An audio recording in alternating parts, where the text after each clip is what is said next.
Hello, in this video I want to show you how to fix the problem when you have stable internet connection, but you cannot open any website on Huawei Nova 11. To do this, we'll need to open our browser and inside try to reach any website.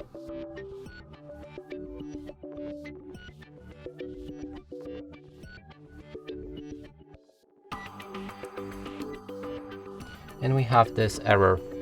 To fix this, we'll need to go back to our settings, then scroll all the way down and find System and Updates.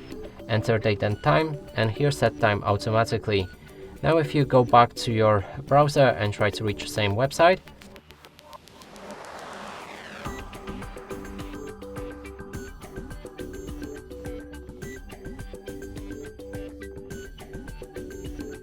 let's close it and try again. It needs some time to refresh.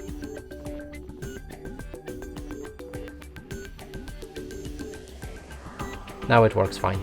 And that's it for this video. Hope you like it. Please consider subscribing to our channel, leave a like and a comment below.